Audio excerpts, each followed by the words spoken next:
Muy buenos días tengan todas y todos ustedes. Bienvenidos a esta sesión, última sesión de este diplomado de alta especialización en materia de financiamiento y fiscalización del Tribunal Electoral del Poder Judicial de la Federación. Y bueno, una intervención, por supuesto, no puede ser de otra manera, de lujo, para poder cerrar este ciclo. Ustedes han venido desarrollando un conjunto de asignaturas que el día de hoy pues, se trata de analizar casos prácticos, y qué mejor forma de hacerlo que con el acompañamiento y la orientación del señor magistrado Felipe de la Mata Pizaña, que no puedo imaginar quién pueda tener mayor experiencia para desarrollar estos temas en nuestro momento histórico, y que bueno, el tribunal tiene una larga jurisprudencia, por supuesto, a lo largo de estos años en torno a este tema. Es muy conocido entre nosotros, estamos en casa, solamente pues les diré que va el magistrado a intervenir en una primera oportunidad por alrededor de unos minutos. Después participará el maestro Rubén Becerra, que nos acompaña vía remota junto con otros compañeros y compañeras ahí en la liga y en el enlace, y posteriormente regresaremos a la intervención del magistrado con la clase. Señor magistrado, bienvenido y muchas gracias. Muchas gracias, querido Poncho. Yo estoy muy contento de estar en la Escuela Judicial, siempre me da mucho gusto, más con un tema que es fiscalización. Un poco la idea que tengo de esta exposición es, más que otra cosa, que hablemos de algunas cuestiones que hacen el legado del tribunal para los temas de fiscalización. Miren, en el proceso de fiscalización, evidentemente, vamos a decirlo así, hay un papá y una mamá, ¿no? Nos tenemos que poner de acuerdo quién es el papá y la mamá. Es decir, por supuesto, por un lado está el INE, que lleva a cabo todo el proceso de fiscalización y lleva a cabo la resolución administrativa, y por el otro lado, la revisión judicial de los asuntos. Pero la huella de la revisión judicial de los asuntos puede ser muy poderosa y puede cambiar incluso la historia de la manera en la cual se hace el trabajo administrativo. Y ahorita hicimos una pequeña selección de asuntos para platicar de esa huella y hacer justo una remembranza histórica del proceso de fiscalización. Antes de comenzar justo ya con el temario, que como se pueden dar cuenta, son estos 8 puntos particularmente, que son 8 casos, ¿de acuerdo?, que me parecen de bastante relevancia en los temas de fiscalización y en los que podemos darnos cuenta que hay un legado claro. Yo no solo diría legado, hay una huella que puede haber transformado radicalmente la manera en la cual no solo se hace la fiscalización electoral, sino que también cómo se hace fiscalización de otros temas. Esto es interesante. Pero bueno, también quiero decir que tenemos en estos días que se habla tanto de reformas electorales, sería bueno también preguntarnos y reflexionar si el sistema de fiscalización, como lo entendemos, es el adecuado. A ver, vamos a decir una cuestión antes que nada. Me parece que todos los que estemos aquí coincidimos en que el trabajo del INE es espectacular, que con todos los retos que le ponen por adelante en el desarrollo de su labor, verdaderamente el sacar adelante esos retos es algo de verdad histórico, sensacional, es una cuestión, vamos, casi diría increíble. Y sin duda, el Instituto Electoral de México es muy probablemente el más exitoso y el mejor de los institutos organizadores de elecciones en el mundo. Eso es lo que yo pienso. Ahora, sin embargo, nos tenemos que hacer preguntas y que mucho vienen de la reforma de 2014. Recuerden ustedes, yo comencé en el año de 1997, cuando entré al Tribunal Electoral, pues a analizar cuestiones de fiscalización. Y al principio eran los famosos estos REPAPs, ¿no? Y me acuerdo que me tocó justo habrá sido en el 98, el asunto de gastos ordinarios del PT, y era un relajo. Y me acuerdo muy bien también había un tema de un viaje a China. Bueno, era un tema. Ahora, las reglas de fiscalización pues eran relativamente pequeñas. no sencillas, porque fiscalización nunca ha sido sencillo, pero sí eran pequeñas. Ahora, ¿cómo funciona así? A partir del 2015, del 2014 y por supuesto para la elección de 2015, repentinamente tenemos una ley respecto de la temática de fiscalización, así, ¿no? Bueno, y después nos vamos a los reglamentos de fiscalización y son así, ¿de acuerdo? Y después nos vamos a los precedentes y así. ¿Y alguien tiene duda, lo digo así, de que el sistema de fiscalización electoral de México es el más robusto del mundo? ¿Alguien tiene duda de que el sistema electrónico hace que todo, hasta el último centavo que ingresa al sistema, esté perfectamente controlado, que se lleven a cabo todas las adecuaciones necesarias? ¿Alguien tiene duda? Probablemente no. Y entonces viene la pregunta. Y por supuesto ya no hay dinero negro en las campañas, porque con todo ese sistema y con toda esa legislación ya no hay ni dinero negro en las campañas, ¿no? ¿Alguien tiene duda de que no hay dinero negro en las campañas? Nos empezaríamos entonces a ver probablemente a los ojos y a decir, vaya, otra vez creo que tenemos que volver a repensar el sistema. De verdad, los esfuerzos son espectaculares, son espectaculares. Se han hecho, de verdad, la unidad de fiscalización es espectacular, es grande, es robusta, sus criterios son técnicos, el sistema electrónico es buenísimo, pero seguimos teniendo un defecto. Y el defecto fundamental es que en fiscalización lo que se fiscaliza muy bien es lo que entra en el sistema. Y no lo que no. Y entonces la pregunta que hago es,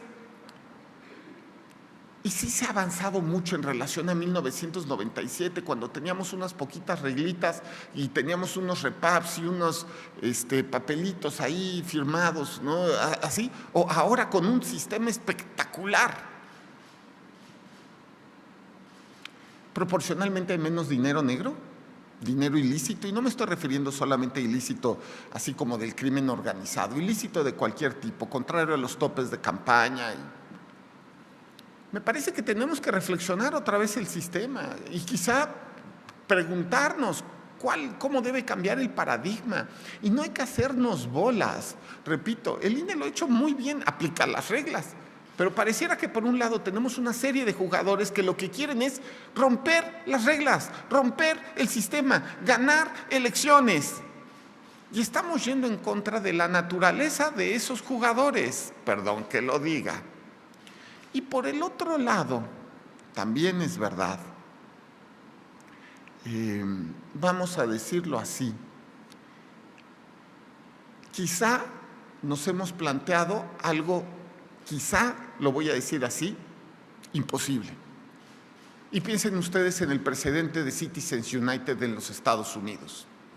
Quizá el precedente de Citizens United es el paradigma. O seguimos haciéndonos al tío Lolo, ¿no? Porque esa es la otra. No, mira, fiscalizamos muy bien la contabilidad, lo que entra en el sistema. Todo está perfectamente fiscalizado. Y todo lo demás, pues sí, pero todos tenemos dudas, ¿verdad? Me parece que una reforma electoral seria tendría que estarse planteando estas cuestiones de fiscalización, ¿de acuerdo? Tendría que estarse preguntando cómo mejorar el sistema de fiscalización. A lo mejor hay que crear una especie de WIF electoral, a lo mejor. Claro.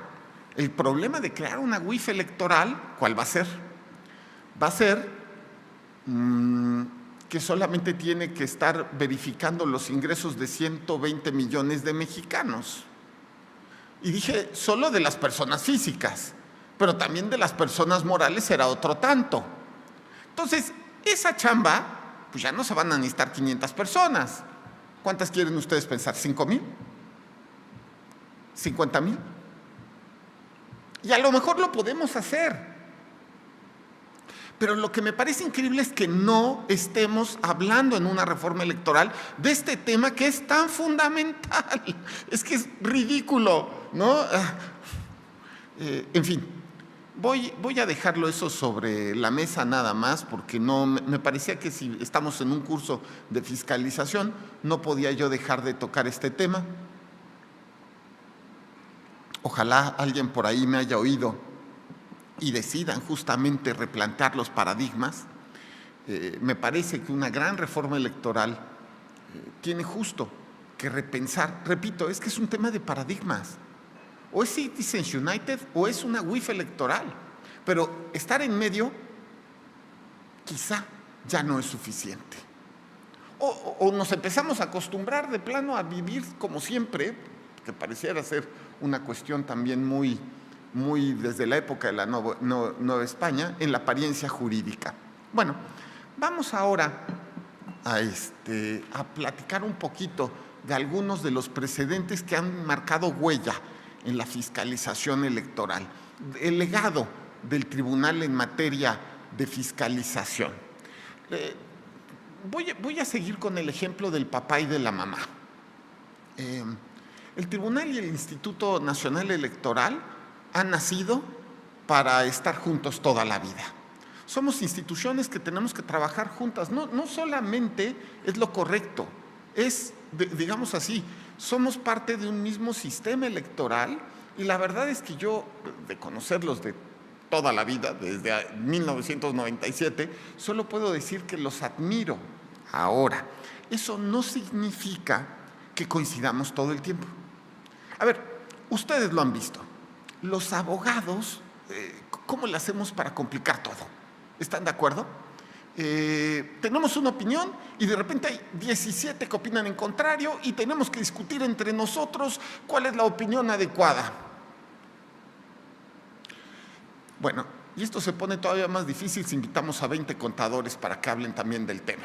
Y entonces ya esto se volvió una cena de negros. Bueno, significa entonces que varios de estos precedentes revocaron criterios del INE, lo cual no significa que los papás estén divorciados ni enojados, sino que simplemente no hubo concordancia, digamos, en torno a los razonamientos. ¿Quién está bien o qué está mal? De verdad eso tendrá que asimilarlo el tiempo y casi diría que por supuesto no las personas que emitimos ninguna de las resoluciones, porque ese tema se tiene que ver sin la calidad de parte, es decir, se tiene que ver de manera objetiva. Hay algunos casos como que voy a hablar, como Amigos de Fox y el Pemex Gate, donde me parece que el tiempo ha demostrado que fueron casos que dejaron un gran legado y que fueron buenos casos y que en su momento rompieron, vamos a decirlo así, la lógica de la tradicional fiscalización.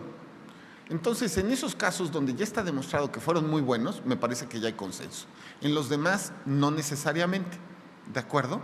Entonces, vamos a empezar con esta cuestión. A ver, le pedí al maestro Rubén Becerra, que por ahí, aquí se encuentra en pantalla, que viniera hoy, porque bueno, Rubén y yo tenemos 25 años de conocernos. De hecho, entramos los dos al tribunal el mismo día, el 16 de enero de 1997, y el maestro Rubén Becerra, como ustedes saben, tiene una muy larga historial en temas electorales, y él fue parte de la comisión que escribió y llevó a cabo el caso de Amigos de Fox.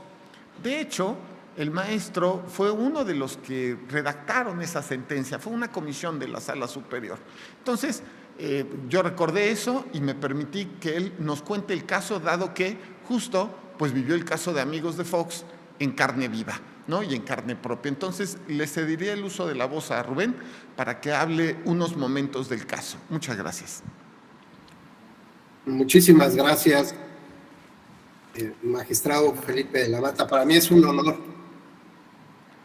estar acompañándolo en esta mañana, igualmente con los compañeros. Un cariñoso saludo también al doctor José Alonso Herrera, y igualmente mis saludos a la doctora Gabriela Rubalcaba, directora de la Escuela Judicial Electoral. La verdad es que para mí es un verdadero honor estar esta mañana y sobre todo platicando de uno de los casos más emblemáticos que ha tenido el Tribunal Electoral y que están vinculados definitivamente con todos aquellos temas que son esta especie de legado que señala el magistrado.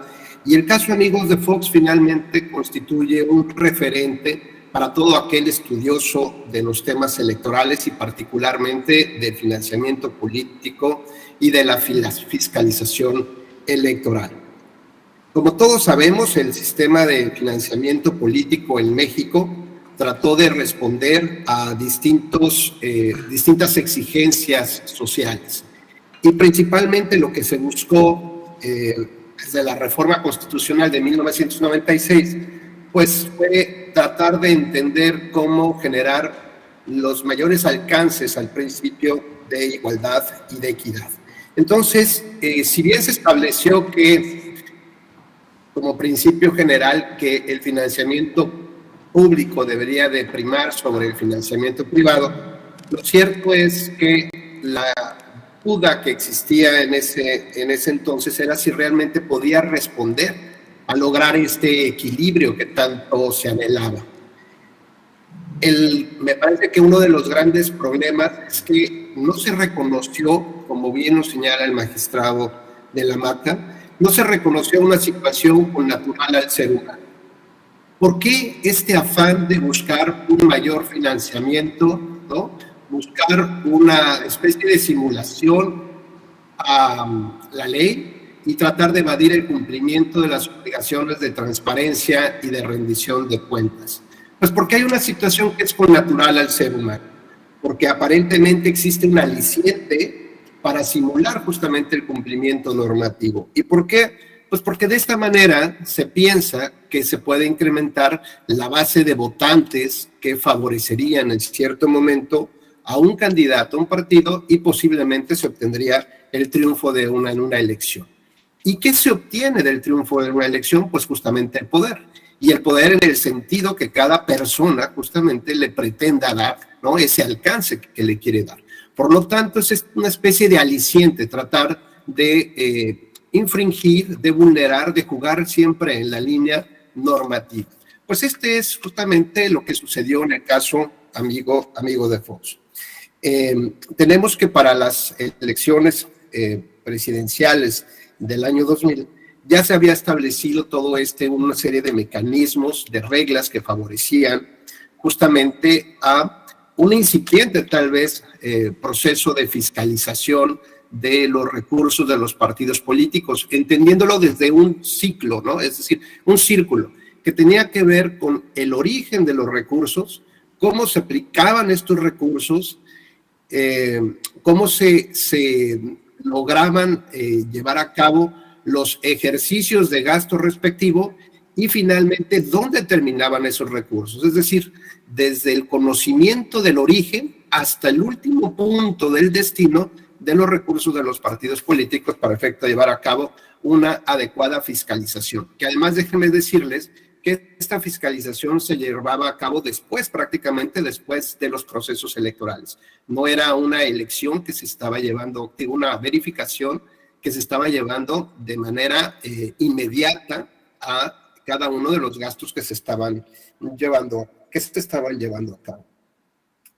En este caso, como bien sabemos, se buscó que un candidato a la presidencia de la República y la alianza de partidos que lo estaban postulando, pues justamente trataran de entrar en este contexto, ¿no? En esta situación de tratar de equilibrar, digamos, un gasto que podía haber tenido el partido hegemónico en este sistema de partidos políticos en el que estábamos o se estaba desarrollando justamente las elecciones y tratar de encontrar un equilibrio justamente para tratar de contender de una manera mucho más equilibrada o más igualitaria que con los partidos o el partido hegemónico en ese momento. Así que bueno, pues finalmente se presentaron una serie de denuncias que señalaban que este candidato y la alianza del de partidos políticos, había utilizado recursos provenientes de fuentes ilícitas, por lo menos electoralmente hablando. Y estas fuentes ilícitas tenían que venir o provenían de empresas mercantiles mexicanas y extranjeras, con lo cual se incumplían varias reglas o principios que establecía en la Constitución, como el no recibir dinero del extranjero. Asimismo, también estaban implicados recursos provenientes del Poder Legislativo, de algunas asociaciones religiosas y otras personas físicas que no tenían posibilidades reales de presentar o de aportar este dinero a las campañas. Uno de los principales problemas con los que se enfrentó en la tramitación o sustanciación de estas quejas el Instituto Federal Electoral de aquel entonces, pues justamente fue que no tenía posibilidad de entrar al conocimiento de este círculo que les digo, desde dónde proviene el origen de los recursos hasta cómo se aplicaba.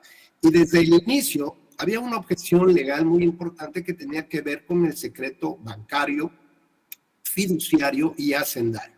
Con lo cual, el IFE de aquel entonces no tenía posibilidades de acceder a toda esta información derivada de los distintos elementos probatorios y evidencias que existían ya en el expediente. Así que fíjense bien cómo algo que resultó paradójico terminó siendo beneficiario para todo el sistema de fiscalización electoral, que fue el cierre de la investigación del Instituto Federal Electoral. Es decir, si durante varios meses el instituto ya no había podido desarrollar esta investigación, tuvo que cerrarla precisamente para que el propio Tribunal Electoral tuviera la posibilidad de pronunciarse sobre si el IFE, o hoy Instituto Nacional Electoral, constituía o tenía una naturaleza constitucional como una autoridad hacendaria. Y esto finalmente implicaba que podía evadir la excepción del secreto bancario, fiduciario y fiscal. Bueno, pues este famoso asunto del SUP-RAP 50 de 2001 es un asunto emblemático porque precisamente en este tema el Tribunal Electoral sienta las bases de una fiscalización mucho más moderna, más profesional, y donde la autoridad electoral tiene justamente este acceso y la posibilidad de abrir los secretos de las fuentes y origen del dinero, tal como puede ser en el caso del Sistema Bancario Nacional y de Valores.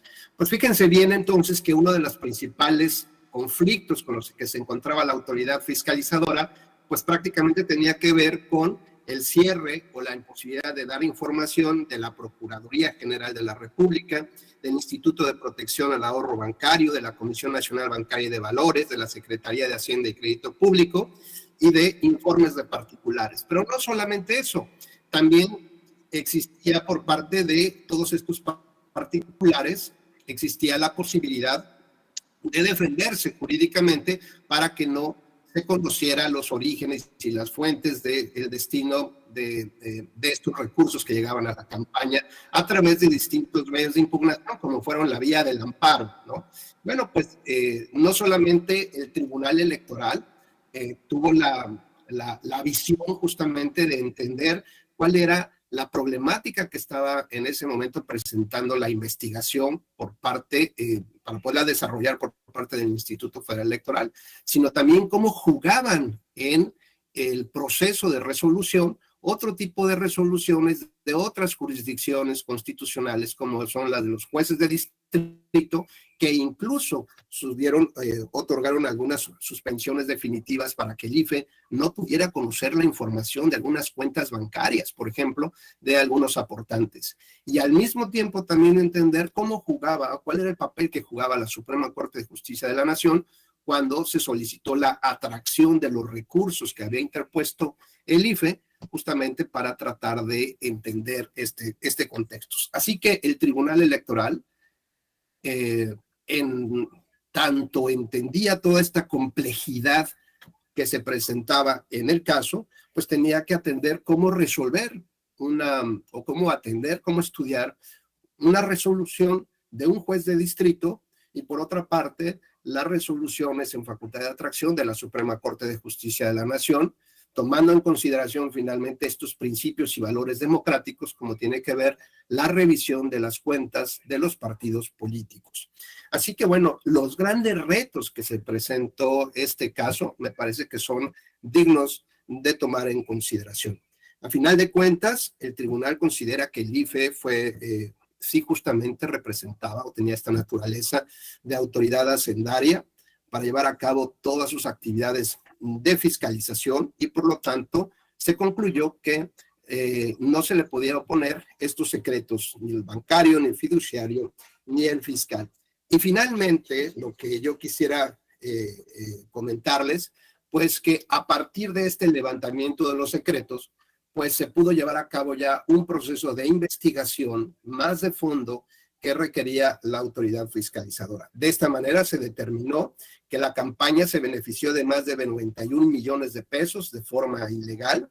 Una buena parte correspondía a aportaciones de empresas mercantiles, otros de origen desconocidos, y por lo tanto se impuso una sanción de 545 millones de pesos a través, todo esto derivado de una compleja ingeniería financiera que esta comisión que refiere el magistrado Felipe de la Mata se integró por diversos secretarios de distintas ponencias, justamente para tratar de entender cuál fue todo este entramado que existía de recursos y de perseguir justamente la línea que nos conducía desde empresas mercantiles extranjeras y las distintas aportaciones que llegaban a México y de México que llegaban a cuentas privadas y de esas cuentas privadas se podrían, en algunos casos, depositar en otras empresas mercantiles y finalmente llevar a cabo toda esta persecución y esta identificación de línea de esta ingeniería financiera,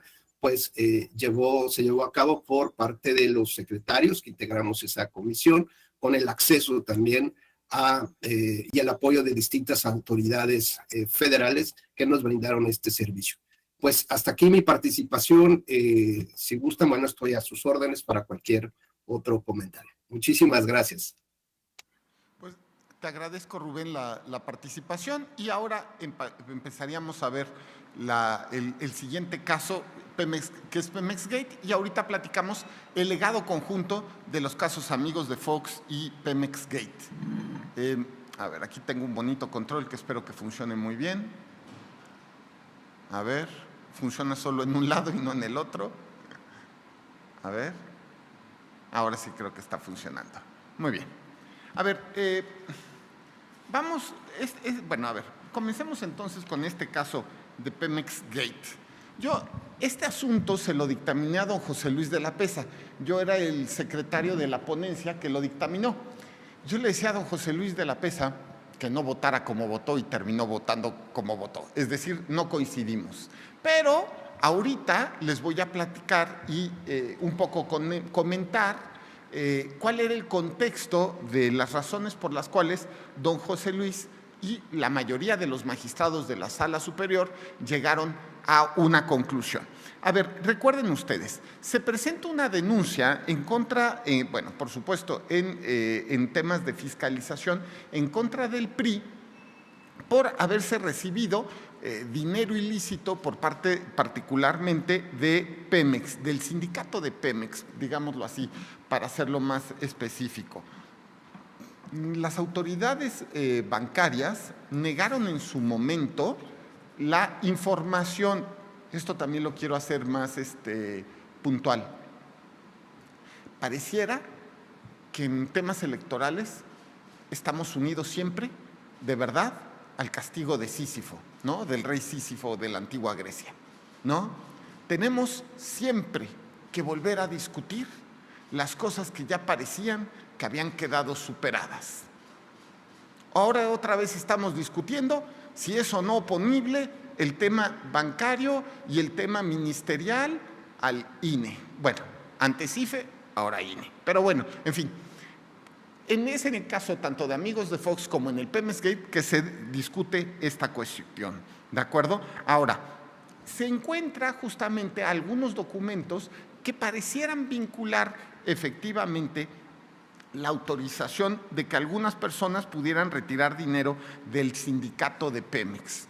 Muchas gracias. Ahora, específicamente se ve que estas personas reciben el dinero.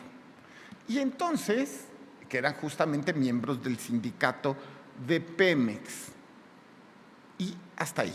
Perdón que lo diga, pero es que no voy a poder dejar de dar mi opinión en este caso. Es decir, fácticamente ya no se demostró que estuviera entrado a las arcas del PRI. ¿De acuerdo? Se retira el dinero por parte del sindicato de Pemex, ¿de acuerdo? Eran 500 millones de pesos, que no era nada poco, ¿de acuerdo? Y de ahí la Sala Superior llegó a la conclusión que esto había entrado a la campaña del PRI. Yo en su momento le decía a don José Luis que con base en el principio de presunción de inocencia, pues que me parecía, en esa época recuerden que todo el tema de si se aplicaba o no la presunción de inocencia a los procedimientos de fiscalización y administrativos sancionadores, pues no quedaba claro, ¿no? Fue jurisprudencia del tribunal la que tuvo que asentar que eran aplicables, ¿no? Pero bueno, que con base en el principio de presunción de inocencia tenía que haber una prueba clara que el dinero que habían recibido las 6 personas pudieran efectivamente meterlo, o sea, lo hubieran metido y entregado a la campaña del PRI y que de otra manera pues no se podía sancionar al PRI. Es decir, a lo mejor el sindicato podía decir, estos me robaron 500 millones de pesos, ¿no? Podrán decir, bueno, les di 500 millones de pesos y la verdad es que no dijeron como para qué, y también era muy raro, se llevaron 500 millones de pesos y no sabemos para qué se lo llevaron, ¿no? Y nadie se quejó de que se llevaran 500 millones de pesos. Claramente era para algo pues, que el sindicato sabía y que no querían decir. Vamos a decirlo de esa manera. Pero podía ser eso o podía ser otro cualquier fin, de características similares o incluso peores. La pregunta era, ¿y por qué lo aplacamos a la campaña del PRI? Me acuerdo que don José Luis en la sesión pública utilizó un sistema que se ha utilizado para establecer la responsabilidad de personas morales en el derecho internacional público. Me parece que fue don José Luis de los primeros jueces que en México utilizaron esta idea del levantamiento del velo.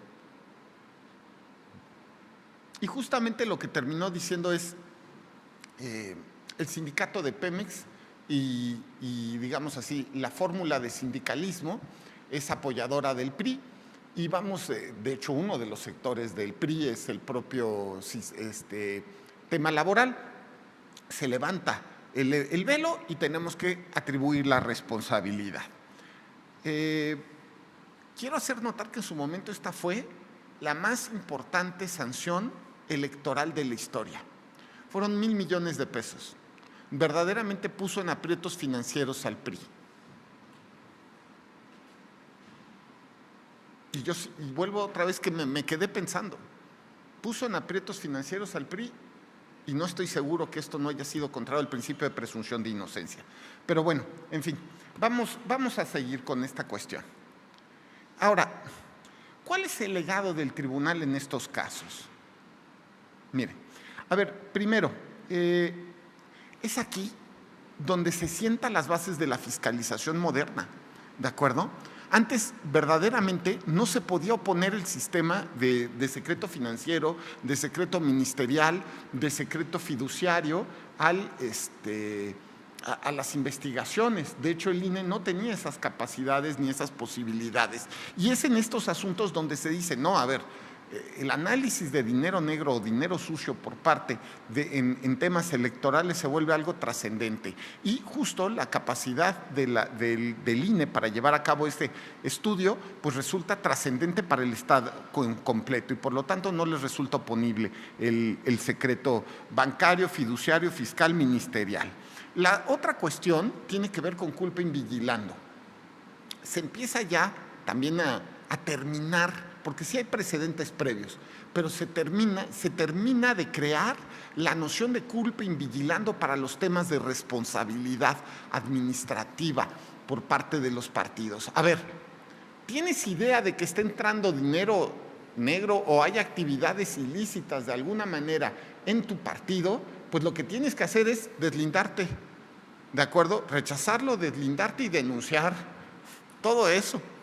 Y bueno, eso, de acuerdo, sí que cambió un poco la lógica de cómo vamos a decirlo así, se hacía la fiscalización previa. Me acuerdo bien, porque alguien me podría hacer la pregunta, ¿y por qué definieron 1,000 millones de pesos? ¿No? Eso es un tema interesante.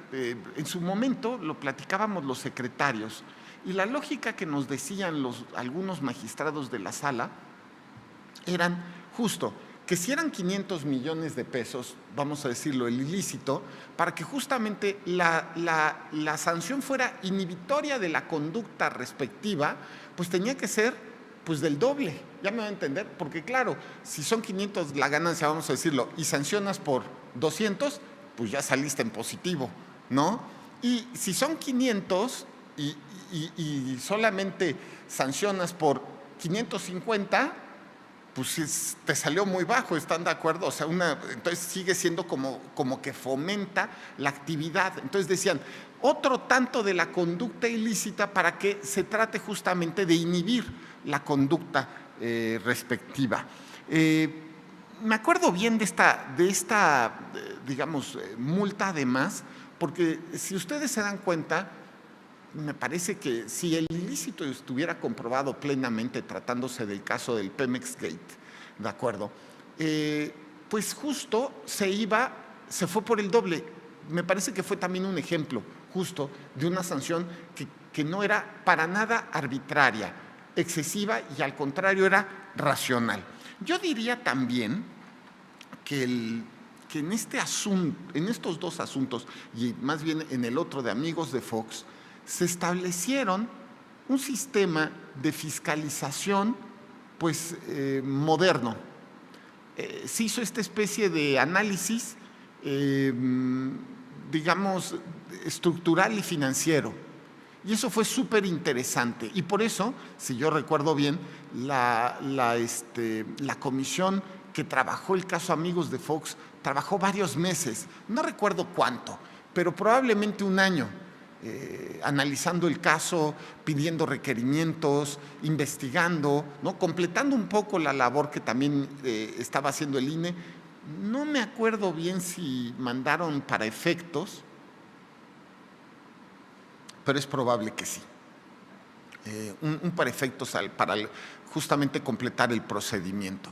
Y justo esta fórmula de buscar el dinero ilícito más allá de las estructuras superpuestas, me parece que también dejó el paso a una fiscalización moderna en materia electoral. Entonces, si me preguntan, yo diría que son estos dos casos, más allá de si estoy de acuerdo con uno de ellos o no, me parece estos son los dos casos en los cuales se funda el sistema de fiscalización. Los principios básicos del sistema de fiscalización. Y aquí nos damos cuenta otra vez la idea, ¿no? Por un lado está el papá, por el otro lado está la mamá. ¿De acuerdo? Pongan al tribunal o al INE de papá o mamá, dependiendo de su gusto. ¿De acuerdo? Pero claramente tenemos aquí el caso en el cual se funda de manera conjunta el sistema de fiscalización, ¿no? Más allá del reglamento, más allá de la ley, se encuentra el precedente. Bueno, ahora vamos a platicar de otro caso. Claro, después de hablar de Pemex Gate y Amigos de Fox, pues los demás casos se nos van a hacer pues algunos medio chiquitos, ¿no? Porque repito, los casos fundacionales, o sea, estos dos casos pueden ser así como Marbury contra Madison del electoral, me doy a entender, son casos fundacionales, ¿no? Bien. Algunos de estos serán pequeños. Creo y traté de buscar casos que fueran posteriores a la reforma de 2014 para tratar justo de tener normas vigentes, ¿de acuerdo? A ver, me parece que, bueno, a ver, este precedente que es muy claro, ¿de acuerdo? Donde se estableció que el Consejo General del INE tiene facultad para sancionar conceptos de gastos en un informe distinto del fiscalizado. ¿Eso qué significa? Significa que si estás en 2020 puedes fiscalizar lo de 2019, lo de 2018, por ejemplo. Claro, dentro del rango digamos, de vigencia de las facultades de la autoridad para verificar. Este asunto, nuevamente, me parece que fue trascendente para establecer justo que se podía llevar a cabo auditorías posteriores a este gasto. Ahora, bueno, y derivó de una contradicción de criterios de salas regionales, lo cual hizo que se estableciera jurisprudencia. Aquí en la nota a pie de página pueden echarle un ojito. Voy a colgar en mis redes sociales la presi, ¿de acuerdo? Entonces, porfa, no gasten demasiado tiempo sacando fotos, ¿de acuerdo? Lo voy a poner en redes sociales, así como echando el ojo, ¿no?, de observación. Ahora, la siguiente contradicción de criterios justo tiene, vamos a decirlo, una importancia específica respecto de partidos que tuvieran que ver con la coalición, por ejemplo, partidos en coalición, donde justo, pudiera ser en coalición, donde justo se estableciera si podía o no, vamos a decirlo, analizarse gastos u omisiones de un partido distinto al que estás fiscalizando. Y se llegó a la conclusión que sí, ¿de acuerdo? Este también es otro principio que viene de esta cuestión, ahora electoral. Ahora, ayer que estaba repasando el siguiente precedente, les soy sincero, sigo teniendo dudas. Es decir, a ver, yo creo que a todos nos pasa. Cuando se nos presenta un caso a resolver, recuerden, quisiéramos tener los magistrados electorales, como pasa en otras materias, pues 2 o 3 años para resolver. No, si se pueden 20, pero digamos 2 años, ¿no? Tengo un caso difícil, tengo 2 años para resolverlo, porque entre que sustancio, ¿no?, llevo a cabo un requerimiento, pero no, a ver, los casos electorales se tienen que estar resolviendo rápido. Y si tienen que ver con temas de fiscalización, ahora va unido a la nulidad. Entonces, muchas veces tienes que estar, bueno, ahora y por jurisprudencia del tribunal, desde siempre. Pero bueno, ahora, a partir de 2014, gracias a la Constitución, que también no sé qué hace una norma sobre nulidad de elecciones en la Constitución, pero bueno, ahora todos tenemos que correr para sacarlo rápido y tiene que estar la sentencia firme y tenemos que, bueno, eso hace que ocasionalmente la decisión que tomamos, pues pasado un tiempo, nos siga surgiendo dudas, ¿de acuerdo? A ver, el argumento que se presentó en este caso tenía que ver con que si los gastos de campaña tenían, o sea, si entraban como gastos de campaña, los gastos de los representantes de casilla.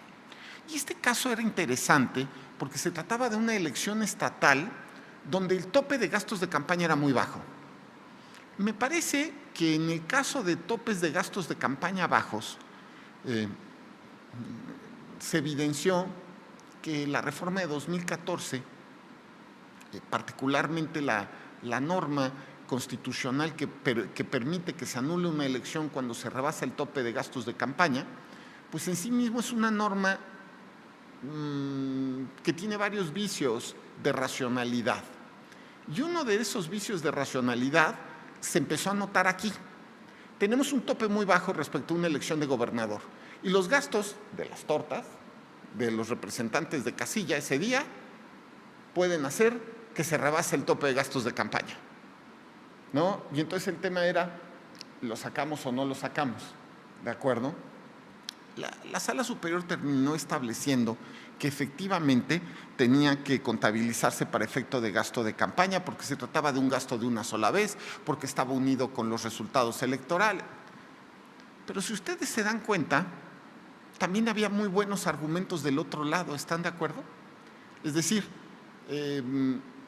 a ver, ya terminaba la elección.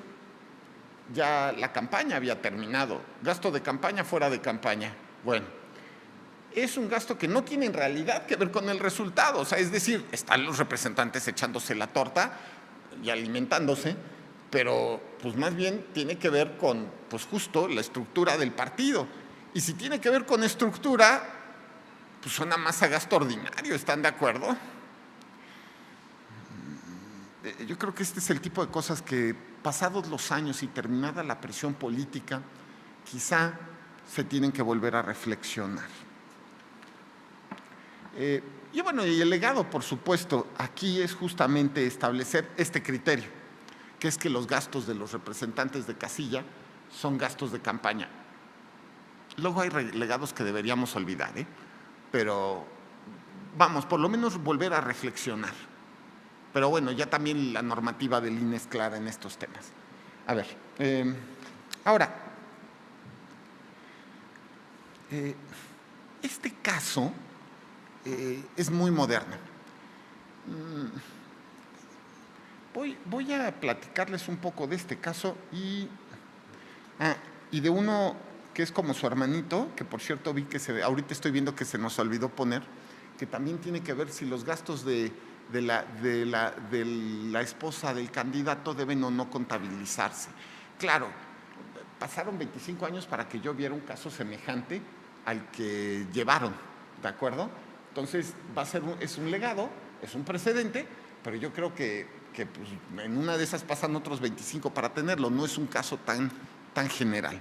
Pero a ver, en este caso particularmente, primero, tiene que ver si los candidatos pueden ser sujetos a responsabilidad directa por incumplir el mandato de rechazar aportaciones provenientes de ente prohibido. Y justo, bueno, pues vamos a decirlo, se concluyó que esto se tenía que investigar y llegar a la conclusión respectiva para llegar justamente a esta posición. Ahora,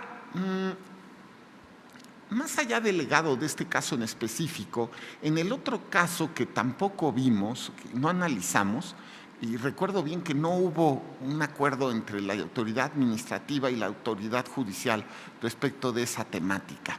A ver, recuerden, tenemos el caso de que la señora esposa del ahora gobernador del estado lo ayudó, pues de alguna manera hacer campaña, ¿no? Probablemente. Eso puede ser campaña.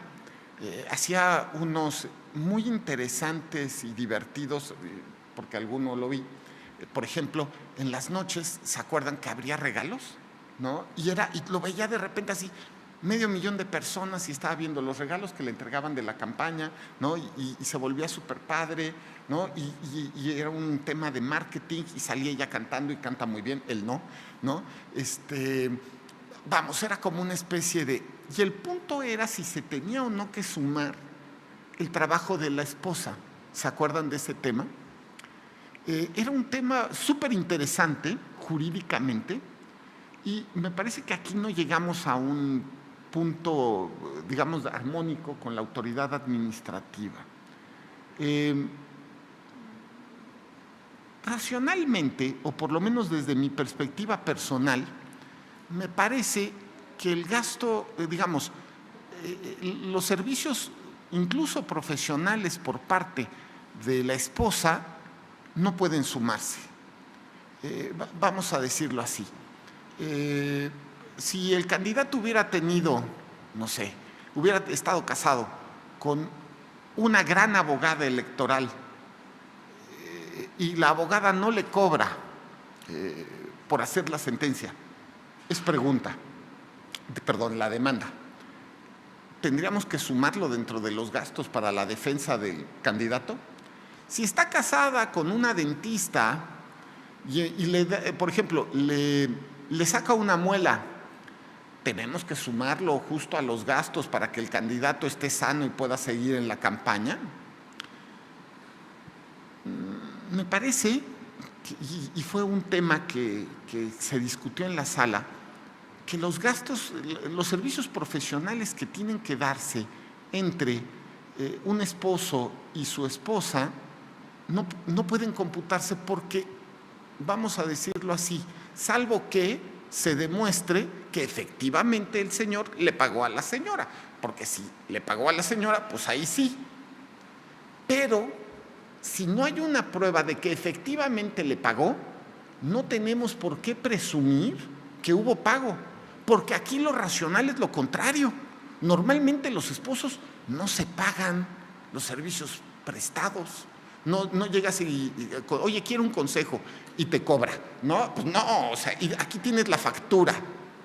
Bueno, a ver, estaba casado con un influencer que él ayudó a su marido con la solidaridad que existe entre dos esposos.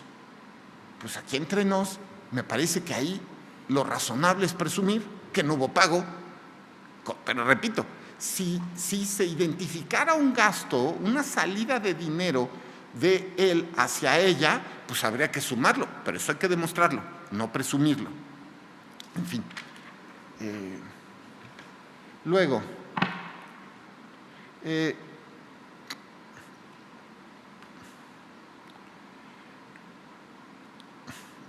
justo también en otro caso más de fiscalización de la última elección del Estado de Nuevo León, se estableció la cuestión que tiene que ver con si puede haber responsabilidad por parte de los funcionarios, de los candidatos, responsabilidad directa en materia de fiscalización.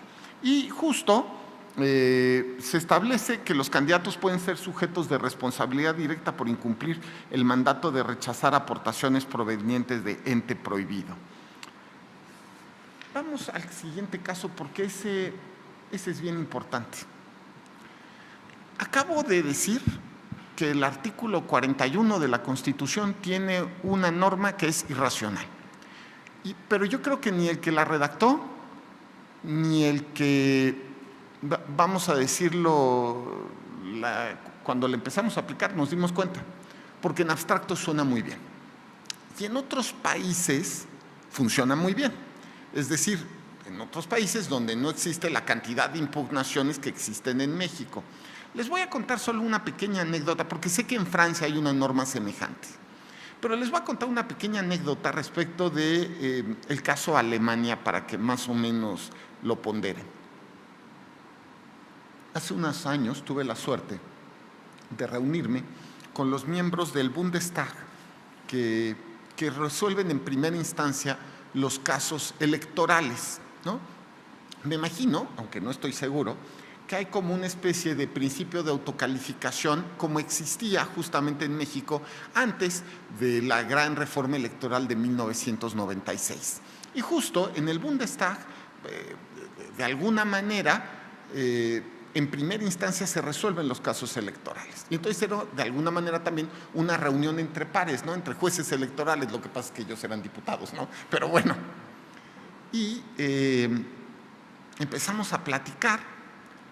Y entonces les contamos, esto fue en el año 2018, que pensábamos que hacia 2018 resolveríamos alrededor de 20,000 casos en México. Bueno, los diputados se nos quedaron viendo así, ¿no? O sea, así de... ¿20,000? Bueno, yo sé que los alemanes son tranquilos. Aquí no... Pues no serán más de 1,000, ¿verdad? ¿1,000? Total, resolvían al año así, en las elecciones más complicadas, 50 casos, 40 casos, por así ya así, de se calla el mundo 40 casos, ¿no? Bueno, ok. Y recuerden que Alemania no es un país tan chiquito, rondan los 90 millones de habitantes, no es tan chiquito, ¿no? Bueno. Y entonces les dije, bueno, pero además, en todo caso, pues esto es político, esto no es exactamente judicial, así que quiero que ustedes me digan, ¿cuántos de esos decenas de casos que se presentan en Alemania llegan al año al Tribunal Constitucional? ¿No? Y yo esperaba que me dijeran, pues de jodidito, pues unos 2 o 3, ¿no? O sea, y se quedan viendo así.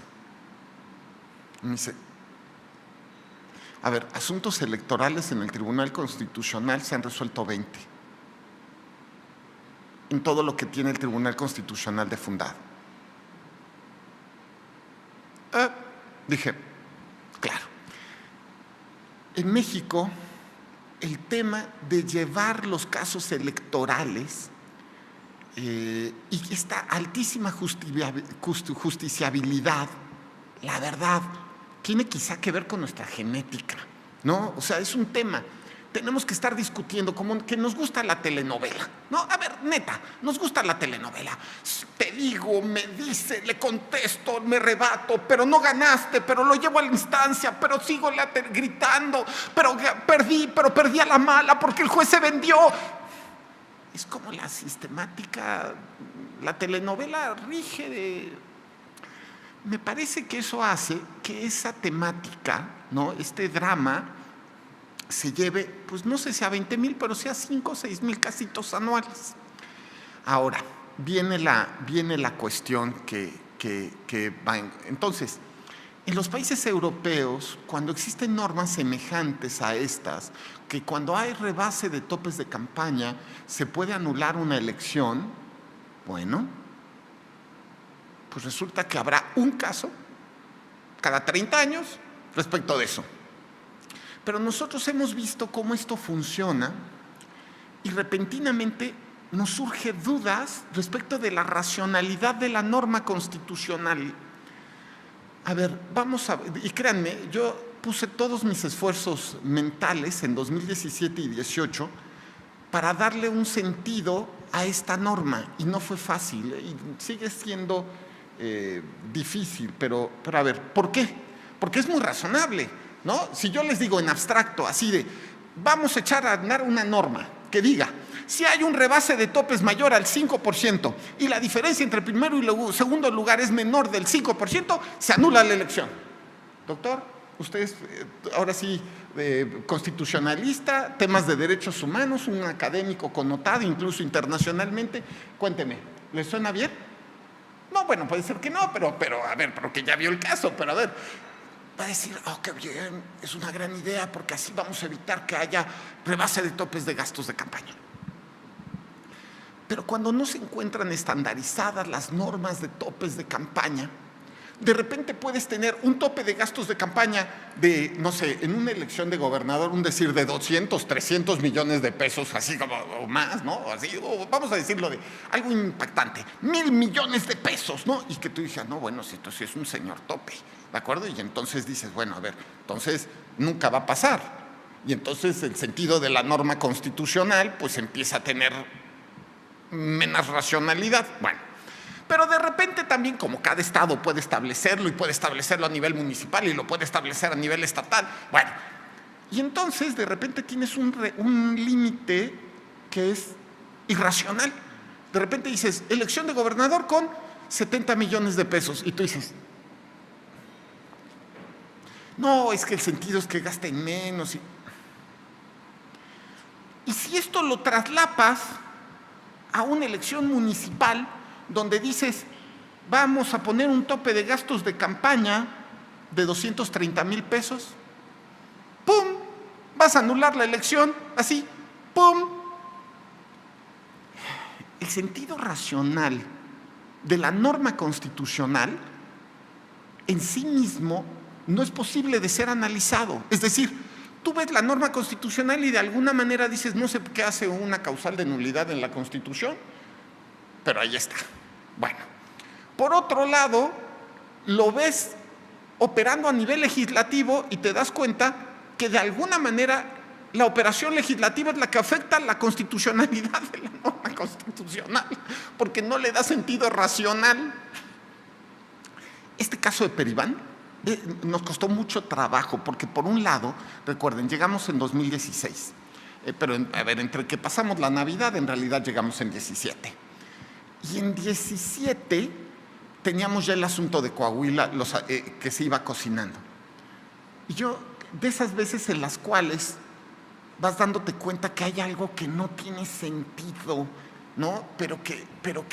¿no? Y que tiene que darse armonía al sistema, y le vas dando vueltas y terminas llegando a la conclusión.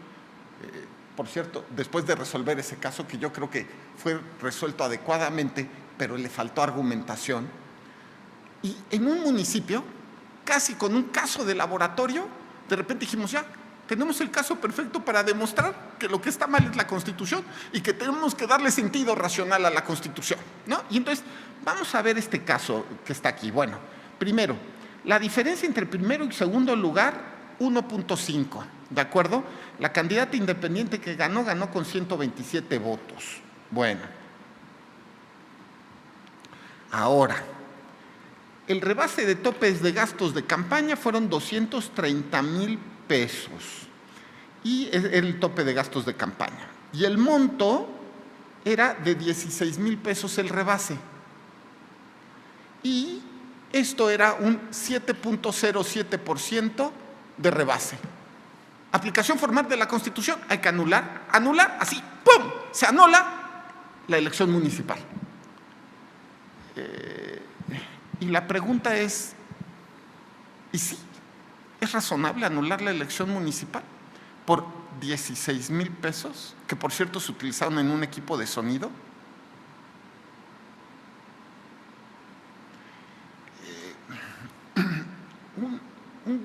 Vamos a decirlo, un sentido formalista que no comparto hubiera llegado a la conclusión que sí, que por supuesto, que hay que anular, porque la Constitución es la Constitución. Pero la Constitución no puede ser irracional. Y hay que darle un sentido racional a la Constitución. Y justo porque además dice que se presumirá la determinancia cuando sea mayor. De verdad es que se ve que lo redactó un electoralista, el 41 de la Constitución. Pero entonces lo que terminamos haciendo, me parece que fue lo más razonable, era decir que en todo caso tenía que analizarse la carga de la prueba, que aunque la Constitución dijera que es determinante o se presume la falta de la determinancia, entonces lo que tienes que hacer es analizar el caso para ver si efectivamente el gasto de campaña fue digamos, trascendental para el resultado de la elección. No había pruebas, pero más allá de eso, si recuerdo bien, se había gastado en un equipo de sonido el rebase de topes de gastos de campaña. Repito, dentro que el tope de gastos de campaña eran 230,000 pesos. O sea, lo que era irracional era el tope de gastos de campaña. Lo que tenía que hacerse era darle, creo, sentido material, y ahí es donde nos damos cuenta que una norma que no tiene nivel constitucional, cuando es pegada en la Constitución, porque está pegada, lo que hace es echar a perder el sistema. Porque justo después te das cuenta, cuando estás viendo en la operatividad legal, que lo que pone en duda la racionalidad de la norma constitucional es la ley, lo cual tampoco es razonable. Se estableció también, a través de una contradicción de criterios, digamos, la manera en la cual opera esta y las demás causales de nulidad que se encuentran en el 41 de la Constitución. Yo a mis alumnos de licenciatura les digo todo el tiempo, miren, lo digo sinceramente, me parece que Carl Schmitt tenía razón cuando decía que hay que diferenciar la Constitución de la ley constitucional. Dentro del libro llamado Constitución está buena parte de lo que podemos llamar Constitución, no solo ahí, pero también en el libro, ¿de acuerdo? Bien. Pero después tenemos una serie de normas de segundo valor que no son propiamente Constitución, sino ley constitucional. Y más en México, que es la tercera constitución más larga del mundo y que solamente ha tenido, 300 y tantos decretos de reforma, pero espérense, 700 artículos reformados. Es maravilloso. 136 artículos y 700 artículos reformados. O sea, en promedio 5 reformas por artículo. Bueno, les digo, tenemos que distinguir, y de verdad esto es doctrina de antes de mediados del siglo XX. Una cosa es la Constitución, otra cosa es la ley constitucional. Y dentro del contenido, de definir el contenido constitucional le corresponde al juez constitucional. Y la ley constitucional debe ser interpretada de tal manera que sea razonable para la aplicación constitucional.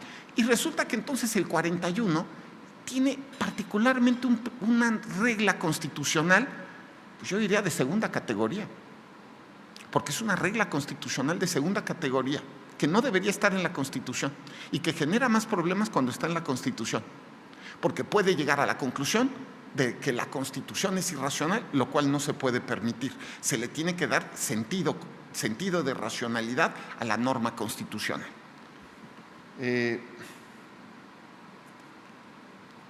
justo, establecimos toda una serie de reglas en torno a la presunción de rebase derivada de la norma que se encuentra, de la regla que se encuentra en la Constitución, en torno al rebase de topes de campaña, para que se le pudiera dar sentido de nulidad para efectos de la nulidad, ¿no? Bueno, ahora, una de las cuestiones más técnicas que hay tiene que ver con la matriz de precios. Y hacia 2016-17, cuando llegamos, empezamos a tener muchas dudas en torno a la matriz de precios. Si ustedes lo han visto, ¿por qué una matriz de precios? Evidentemente es necesaria. Es más, de hecho es una gran idea. ¿Cómo le hacemos cuando los partidos políticos están buscando la manera en la cual se puede violar el tope de gastos de campaña, ¿no? Y entonces de repente están según ellos gastando el tope de gastos de campaña muy bien. Uy, lo están haciendo perfecto, están haciendo sus reportes, ¿no? Y de repente uno dice, pero invitaron, yo que sé, a la Sonora Dinamita al cierre, ¿no? Pero y la Sonora Dinamita les regaló la chamba y además lo hicieron en actos de campaña así con los ángeles azules y así. Y uno dice, y llenaron todo, ¿no?, el estadio y les regalaron. Y uno empieza a decir, pues es que no, o sea, vamos, es que esta lógica de generar presunciones en torno al gasto se encuentra en varias normas del Estado mexicano, no es algo diferente, ¿no? A ver, por ejemplo, digo un caso, pero es, por ejemplo, en civil, en temas de alimentos, dice, a ver, si no puedes demostrar cuánto gana el marido, tienes que demostrar cómo vive y de ahí generas la presunción. Las lógicas de presunción, ¿de acuerdo?, de presunciones respecto del gasto, se vuelven indispensables cuando justo una de las partes está queriendo ocultar su gasto. Entonces, primero empezaron a surgir dudas en torno a la constitucionalidad de la matriz de precios, lo cual era evidente a nuestro juicio que sí era constitucional. Después, en otra temática también, que tiene que ver con la matriz de precio, era justo cómo se construía respecto del caso la matriz de precios, ¿no? Y ahí lo que establecimos, y me parece que como regla, es justo, a ver, ¿no quiere usted que se le aplique la matriz de precios? Reporte sus gastos. Ya, está muy simple. No le gusta la matriz, estoy en contra de la matriz de precios. Están mal los precios que están en la matriz de precios, porque está carísimo. En realidad cuesta la cuarta parte. Reporta tu gasto y ya está, ¿no? Y esa lógica de presunciones me parece que justo es lo que hace que se pueda ayudar a tratar de fiscalizar. Ahora, estamos, y lo entiendo muy bien, las instituciones electorales ante una de las más importantes, lo digo con mucha sinceridad, retos de nuestra existencia. Y no me refiero a la reforma electoral. ¿O sí? No, me refiero fundamentalmente a tenemos miles de precampañas y campañas cada año y no hay manera de que con, digamos así, la estructura actual se pueda hacer una fiscalización del todo, ¿cómo decirlo?, al estilo detectivesco hasta el último de los puntos, llegando a conclusiones que no nos surjan dudas. La matriz de precios es una fórmula que puede ayudar justo para identificar el presunto gasto por parte de las personas, ¿no? Bueno, ahora, les digo, este es el caso, pues justo, lo que les pongo aquí justo de la razonabilidad de la matriz de precios. Ahora, este caso lo disfruté un poquito. Y lo digo un poquito porque no hay nada más lindo que cuando eres minoría, unos años después te conviertes en mayoría, ¿no? Es así como lindo. No recuerdo si el siguiente caso está acá. Sí. En este caso, y lo digo así porque quiero pensar que los argumentos de los que fuimos minoría convencimos a los que fueron mayoría. Espero que después hicimos mayoría. Y también pasó que uno de los que fuimos minoría, en su momento, pues ya dejó de ser minoría. No, mejor dicho, siguió siendo minoría porque no quiso jalar con la mayoría. Así pasó, ¿no? Se mezcló. Pero fue padre esta discusión. A ver, El tema es qué hacemos con los remanentes de gastos de los partidos. Les sobra a los partidos una lana de gastos, digamos, de gasto ordinario. No estoy hablando del gasto de campaña, ¿eh? Me queda muy claro que si es gasto de campaña tienes que regresarlo y si no, y verificarlo. No, en gasto ordinario, el partido de repente dejó vamos a decirlo, se queda con un remanente. Y el INE, y así lo establecen las normas incluso, estableció que, bueno, pues tienes que regresarlo. Y a mí me parecía, lo digo con mucha sinceridad y sin hacer ninguna crítica, pero vuelve a ser lo mismo desde la perspectiva constitucional y racional. A ver, tienes gasto ordinario y le dices al partido, no te lo tienes a chaleco que gastar. Y si no lo devuelves, ¿cuál es la consecuencia? Que el partido no puede ahorrar para hacer o afrontar gastos que sean especialmente gravosos, ¿no? Y entonces, por ejemplo, le dices al partido, ya no puedes cobrar. Sé que quieres comprar un inmueble, ¿no? Vamos a decirlo, una nueva sede del partido. Y eso cuesta, no sé, 100 millones de pesos. Y este año recibiste, no sé, 200 o 300. Y no tienes los 100, porque pues tienes que mantener tu estructura, pero te sobraron 50. Y a lo mejor entre este año y el que viene, o entre este año, el que viene y el que viene, juntas los 100 millones, ¿no? Entonces, pero te digo, no, mijo, tienes que regresar. Y entonces, ¿qué le obligas a hacer al partido? Por racionalidad presupuestal. Regresa el dinero. Y la consecuencia es, el partido no va a comprar. Y por lo tanto, ¿qué va a hacer? Pagar renta.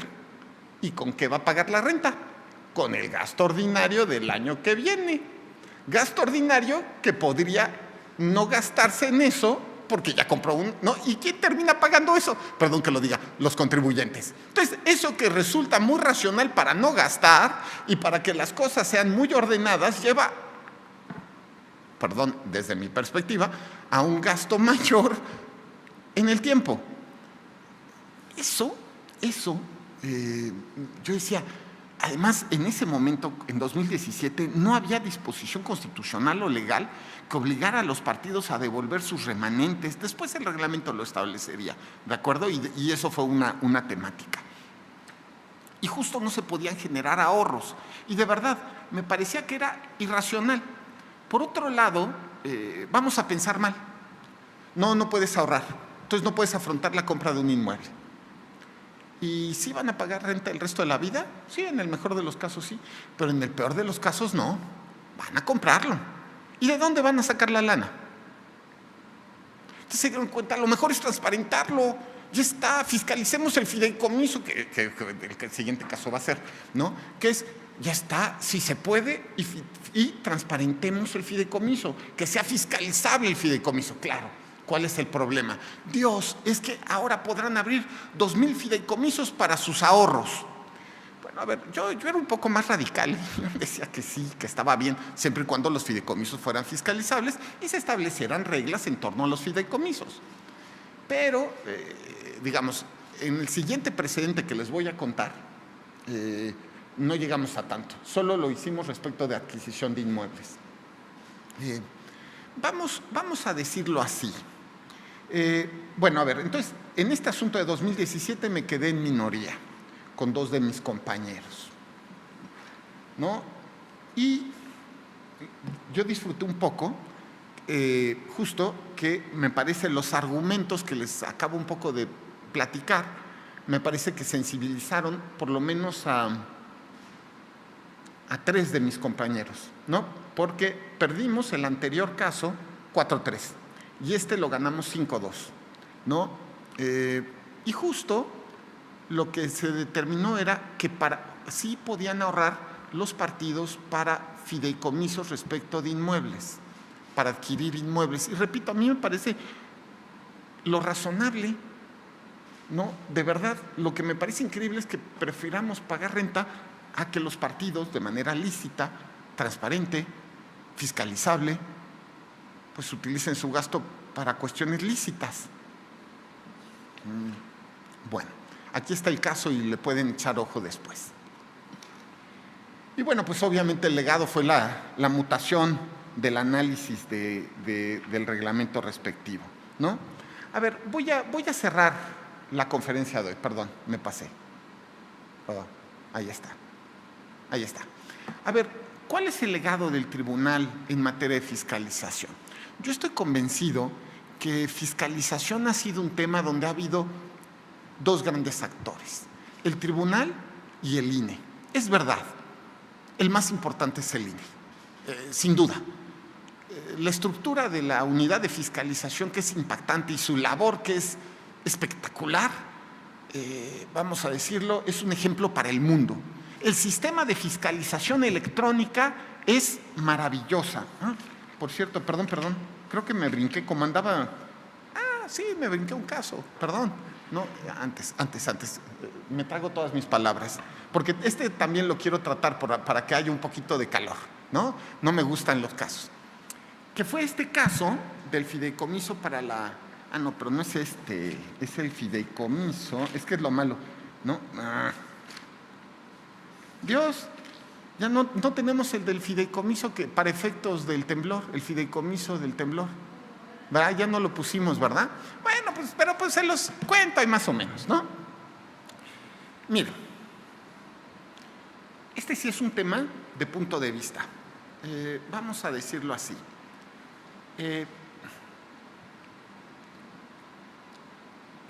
Un partido establece un fideicomiso para, en su caso, justamente darle a las víctimas del terremoto de 2017, pues determinadas, vamos a decirlo, participaciones, dinero, comida, cuestiones así.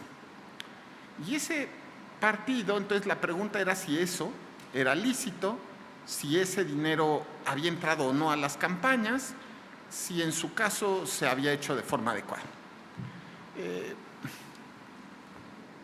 A juicio de la autoridad administrativa se llegó a la conclusión que era ilícito. Y el tribunal termina revocando, pero no revoca para efectos, que era lo que deseaba la autoridad administrativa, que se regresara. La pregunta que nos hacíamos, y fue algo que se llevó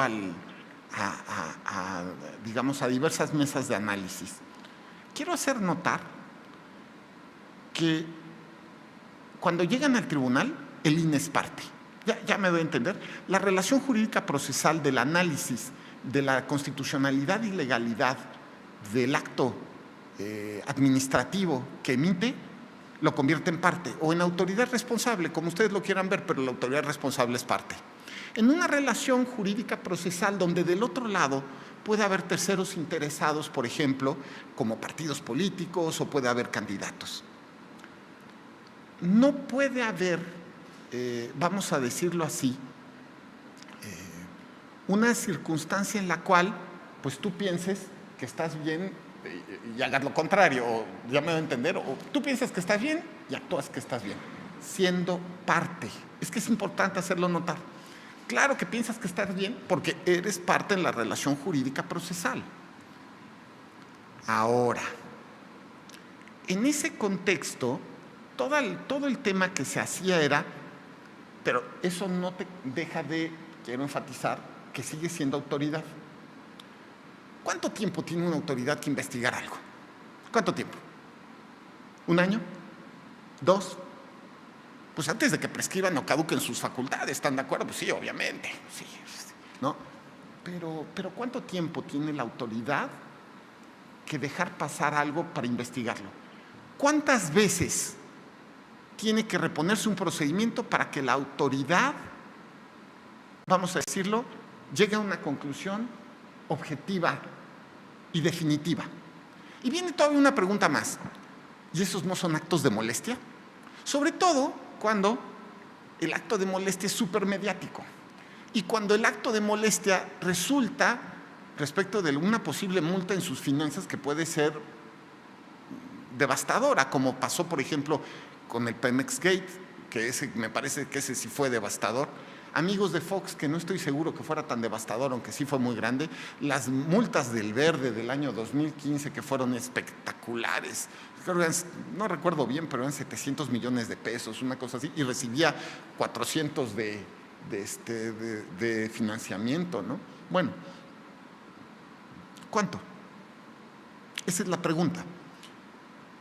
Se tiene, me parece, la falsa idea que no genera molestia alguna y no es contrario a garantías individuales, aunque sea, ya no digamos, y dije garantías individuales pero ahorita mi ánimo constitucional está haciendo que expulse la lengua, a derechos humanos de nadie, ¿de acuerdo? Que esto se haga 17 investigaciones respecto del mismo objeto, que hayan pasado 3 años y que esté en medios y la amenaza y que eso no sea en modo alguno acto de molestia. Las reposiciones de procedimiento, claro que son ánimos de molestia. Y es un tanto prudencial por parte de la autoridad judicial determinar si da el para efectos, es decir, para el efecto de que se reponga el procedimiento y se reponga vamos a decirlo así, el análisis del contenido del expediente, o puede ser que diga, aquí no hay nada y ahí se muere. La respuesta es, si tienes dudas, no resuelvas. Si crees que ya lo tienes sólido, resuelve, y si no, no. Porque en una de esas te pueden reponer para efectos o no. Pero si tú le estás apostando a alargar el procedimiento para que dentro de un año, ahora sí tengas las pruebas, pues mejor no resuelvas. Me parece que esto es lo que tiene que ponderarse, porque efectivamente la autoridad judicial puede reponer el procedimiento, pero también con base en el principio de presunción de inocencia decir, no hay pruebas y se cerró el tema. ¿O qué? En cuestiones penales, vamos a decirlo así, siempre llegamos a la conclusión, dice un colegiado, que el juez de primera instancia definió que este hombre era inocente, era culpable, ¿no? Y yo me estoy dando cuenta que es inocente. Y entonces dice que se reponga el procedimiento y que siga en la cárcel y que sigan investigando. Ya me doy a entender. O sea, los temas, este tipo de cuestiones son temas de política judicial con base en el expediente. Lo que se decía todo el tiempo es, nos hubieran regresado la facultad, ¿no? O sea, que fuera un para efectos. Pues también la contestación era, pues no hubieras resuelto si tenías dudas. Es que no las tenía. Bueno, checa bien, porque aquí entre nos, otra vez, era un poco el tema de Pemex Gate, justamente. Tienes que demostrar, con base en el contenido de los gastos, hacia dónde entraron. Ahora, así como yo les decía, que me parece que uno debe tener la humildad para decir que puede ser que te hayas equivocado alguna vez, también puede tener uno la vanidad de pensar que eres perfecto y que jamás te equivocas. Yo prefiero pensar en la posibilidad de ser humilde. Y, por ejemplo, yo estoy seguro, y se lo he platicado a varios de mis colaboradores, nos faltó argumentación, por ejemplo, en el caso de Coahuila, de la elección de gobernador. Se resolvió bien, pero nos faltó argumentación, por ejemplo. Y era por todos los gritos que se escuchaban alrededor y la velocidad con la que teníamos que resolver. Y fue hasta Peribán, un pequeño municipio, en que pudimos definir la racionalidad de la norma constitucional. En fin, voy a cerrar ahora sí mi participación. Ya se dan cuenta que esto es de papá y mamá, pero papá y mamá no siempre están de acuerdo, lo cual no significa que se divorcien. No, de verdad que no, al contrario. Más allá de si son mis amigos los consejeros, que muchos lo son, de verdad, yo sé lo difícil que es su trabajo y seguro ellos saben lo difícil que es nuestro trabajo. Pero también partimos del principio de buena fe. De verdad, yo estoy convencido. Ellos saben que muchos de nosotros podemos actuar con las mejores de las intenciones, que luego somos muy tarugos y nos equivocamos, ¿no? Y también del otro lado puede ser que de repente, ¿no? ¿Quién es perfecto? Papá y mamá nunca van a estar, salvo que se divorcien, eso constitucionalmente es imposible, nunca van a estar peleados, al contrario, hemos construido un gran sistema. Es mucho más importante y relevante el trabajo que ha hecho el INE en fiscalización. Tenemos el sistema de fiscalización más importante del mundo. Es un orgullo para México. Y de repente nosotros hemos podido aportar. Aunque algunas otras personas digan, no, eso no es aportación, eso es destrucción del sistema. Pues puede ser, puede ser. Pero lo que me queda claro es que eso solo lo podremos hacer cuando ya esté frío. O sea, esa evaluación la haremos cuando el tema esté frío, cuando hayan pasado años, cuando podamos sentarnos, como en Pemex Gate y en Amigos de Fox, y decir, estos son los asuntos fundacionales del sistema de fiscalización en México. Y a partir de ahí, la historia cambió, ¿de acuerdo?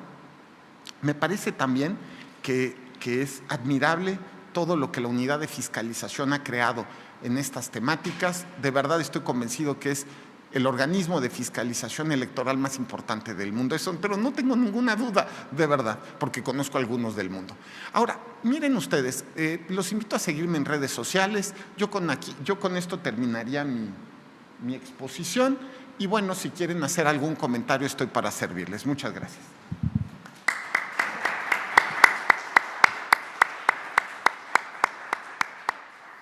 Muchas gracias, magistrado de la Mata, por esta exposición tan amplia, tan completa y que nos deja un montón de interrogantes, de discusiones.